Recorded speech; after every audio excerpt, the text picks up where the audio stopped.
8월 13일 오늘 만난 성경 말씀은 이사야 25장 6절에서 9절 말씀입니다. 만군의 주님께서 이 세상 모든 민족을 여기 시온산으로 부르셔서 풍성한 잔치를 베푸실 것이다. 기름진 것들과 오래된 포도주, 제일 좋은 살코기와 잘 익은 포도주로 잔치를 베푸실 것이다. 또 주님께서 이 산에서 모든 백성이 걸친 수의를 찢어서 벗기시고 모든 민족이 입은 수의를 벗겨서 없애실 것이다. 주님께서 죽음을 영원히 멸하신다. 주 하나님께서 모든 사람의 얼굴에서 눈물을 말끔히 닦아주신다. 그의 백성이 온 세상에서 당한 수치를 없애주신다. 이것은 주님께서 하신 말씀이다. 그날이 오면 사람들은 이런 말을 할 것이다. 바로 이분이 우리의 하나님이시다. 우리가 하나님을 의지하였으니 하나님께서 우리를 구원하신다. 바로 이분이 주님이시다. 우리가 주님을 의지한다. 우리를 구원하여 주셨으니 기뻐하며 즐거워하자. 아멘. 오늘 만나로 만나주시는 하나님을 기대합니다. 재난 영화를 보면 역사의 마지막은 대부분 어둡게 그려집니다. 거대한 지진과 쓰나미 같은 자연재해가 세상을 덮기도 하고 외계인의 침공으로 인류가 멸망하기도 합니다. 최근에는 인공지능이 인간을 지배하는 미래를 상상하는 영화들도 많이 등장합니다. 물론 이야기는 다르지만 한 가지 공통점이 있습니다. 인류의 마지막은 결국 파괴와 절망이라는 것입니다. 우리 개인의 삶도 오래된 질병과 관계의 상처, 반복되는 실패와 상실을 겪다 보면 이런 생각이 들 때가 있습니다. 결국 모든 것은 죽음과 상실로 끝나는 것 아닐까? 그런데 성경은 전혀 다른 마지막을 보여줍니다. 오늘 본문을 포함한 이사야 24장부터 27장까지를 보통 이사야 묵시록이라고 부릅니다. 특정한 시대를 넘어 하나님께서 역사의 마지막에 이루실 심판과 회복을 보여주기 때문입니다.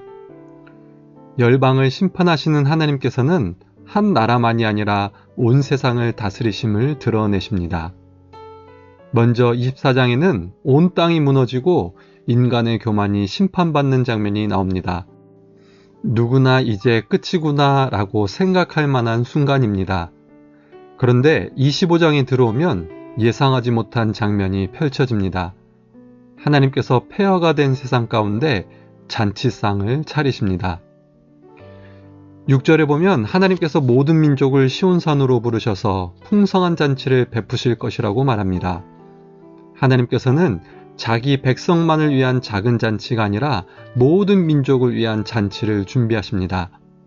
세상의 잔치는 때로 누군가를 밀어내고 일부의 풍요를 위해 다른 사람의 희생을 요구합니다. 그러나 하나님의 식탁에는 열방이 함께 앉습니다.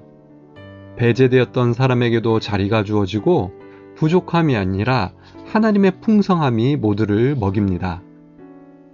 그런데 하나님께서는 음식만 준비하시는 것이 아닙니다. 7절과 8절을 보면 모든 민족을 덮고 있던 가리개를 벗기시고 사망을 영원히 삼키시며 모든 얼굴에서 눈물을 닦아주시고 자기 백성의 수치를 없애겠다고 말씀하십니다. 본문의 흐름이 참 놀랐습니다. 잔치가 열리고 가리개가 벗겨지며 죽음이 삼켜지고 눈물이 닦이며 수치가 사라집니다. 이것은 하나님의 구원이 얼마나 온전한지를 보여줍니다. 하나님의 구원은 우리의 형편을 조금 나아지게 하는 정도가 아닙니다. 우리를 짓누르던 죽음과 슬픔과 수치 자체를 끝내시는 구원입니다. 특별히 8절에 주님께서 죽음을 영원히 멸하신다는 말씀은 놀라운 반전입니다. 지금까지는 죽음이 사람을 삼켜왔습니다. 사랑하는 사람을 빼앗아가고 우리의 계획과 미래를 집어삼켰습니다. 그런데 마지막에는 하나님께서 죽음을 삼키십니다. 사람을 삼키던 죽음이 하나님의 생명 앞에서 사라지는 것입니다. 이 약속은 예수 그리스도 안에서 시작되었습니다. 예수님께서는 십자가에서 죽음과 수치를 담당하셨고 부활하심으로 죽음이 마지막 권세가 아님을 보여주셨습니다. 빈 무덤은 하나님께서 마침내 이루실 생명의 잔치가 이미 시작되는 표지입니다. 그래서 9절에서 하나님의 백성은 이렇게 고백합니다. 바로 이분이 우리의 하나님이시다. 우리가 하나님을 의지하였으니 하나님께서 우리를 구원하신다. 하나님의 백성은 자신들이 스스로 살아남았다고 말하지 않습니다. 하나님을 기다렸다고 고백합니다. 기다림은 체념이 아닙니다. 아직 보이지 않아도 하나님의 약속이 반드시 이루어질 것을 믿으며 오늘을 살아가는 것입니다. 기도의 응답이 더디고 치유와 회복이 늦어져도 하나님에게서 떠나지 않는 것이 기다림입니다. 그리고 오늘 할 수 있는 작은 순종을 이어가는 것이 기다림입니다. 하나님께서 모든 민족을 식탁으로 초대하실 것이기에 우리는 외로운 사람에게 자리를 내어줍니다. 하나님께서 눈물을 닦아주실 것이기에 우는 사람에게 성급한 설명을 건네기보다 그 곁에 머뭅니다. 하나님께서 수치를 제거하실 것이기에 다른 사람의 실패로 인해 그를 무시하지 않고 그 존재를 붙들어 줍니다. 외로운 사람을 환대하고 병든 사람을 위해 중보하며 경제적으로 어려운 가정을 돌보는 작은 순종을 실천할 때 그것은 하나님께서 장차 이루실 잔치를 오늘 미리 보여주는 행동입니다. 사랑하는 성도 여러분, 세상은 역사의 마지막을 재난으로 그리지만 성경은 마지막을 잔치로 그립니다. 역사의 마지막 주인은 죽음이 아니라 하나님이십니다. 예수 그리스도께서 십자가와 부활로 그 잔치의 문을 여셨습니다. 그렇기 때문에 오늘 하루 우리의 삶 속에서도 소망을 잃지 않고 하나님께서 준비하신 잔치를 기다리며 우리 곁에 한 사람을 환대하는 노프트 사람들 되시기를 주님의 이름으로 축복합니다. 기도하겠습니다.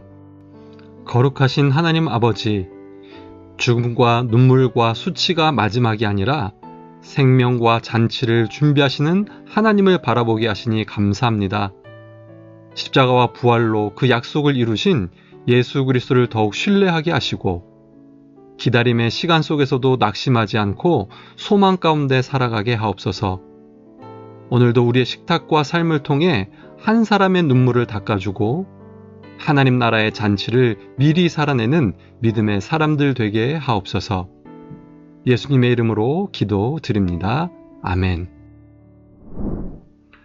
두 가지 기도 제목으로 기도하겠습니다.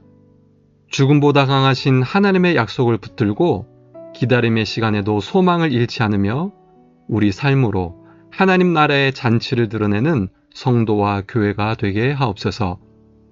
사회선교와 환경선교를 위해서 기도합니다. 고통과 눈물 가운데 있는 이웃을 외면하지 않고 함께하며 하나님께서 모든 민족을 위한 잔치를 베푸실 것을 바라보며 정의와 나눔을 실천하고 창조 세계를 책임있게 돌보는 교회 되게 하옵소서. 이 기도 제목으로 기도하신 후에 개인 기도 하겠습니다.